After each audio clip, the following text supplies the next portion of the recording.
అభిరుచి మీ అభిరుచి.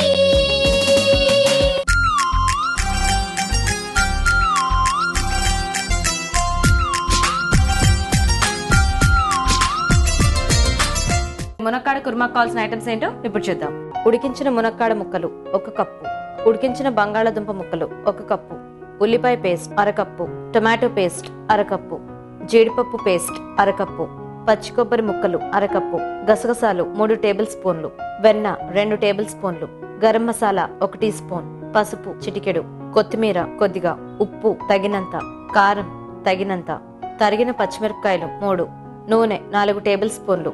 ఫస్ట్ ఏంటి స్టవ్ వెలిగించిన ఫస్ట్ ఆయిల్ తీసుకోవాలండి. నెక్స్ట్ ఆనియన్ పేస్ట్ అండి. ఓకే.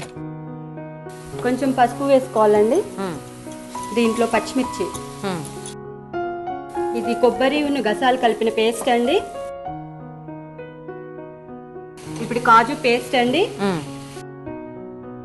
ఇది టమాటో ప్యూరిన్ అండి. ఫ్రై అయిందండి. ఇప్పుడు జస్ట్ వాటర్ యాడ్ చేసుకుందాం. ఇప్పుడు కారం వేసుకోవాలండి. ఇప్పుడు మనం మసాలా పౌడర్ వేసుకోవాలండి. 1/2 స్పూన్ వేసుకుంటే సరిపోద్ది. ఇప్పుడు ఉప్పు వేసుకోవాలండి. ఇప్పుడు మనం మునక్కాడలు ఇవి ఉడికించిన మునక్కాడలు వేసేసుకోవాలండి. ఇప్పుడు జస్ట్ వాటర్ పోసుకోవాలండి. 5 నిమిషాలు మగ్గనిద్దాం. ఓకే. ఉడికించిన బంగాళాదుంప ముక్కలు వేసుకోవాలండి. మూత పెడదామా? మూత పెడదామండి, పెడితేనే పట్టేస్తుంది. ఓకే, అయిపోయినట్టేనా? అయిందండి. జస్ట్ పైన ఇప్పుడు మనం కొత్తిమీర జల్లుకుందామండి. టేస్ట్ బాగుంటుంది, ఫ్లేవర్ పడుతుంది. Okay okay.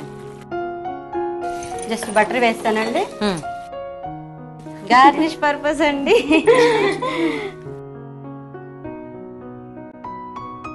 Finally carrot తురుముతో decoration చేసుకోవాలండి. ఓకే. కుర్మా మీద కొత్తిమీరను, ఓకే, కాజు పీసెస్ వేస్తామండి డెకరేషన్ పర్పస్. ఓకేనండి, మునక్కాడ కుర్మా రెడీ. టేస్ట్ చేసి చెప్పండి ఎలా ఉందో. తప్పకుండా అండి. చూసారు కదండి, వేడివేడిగా మునక్కాడ కుర్మా రెడీ. అభిరుచి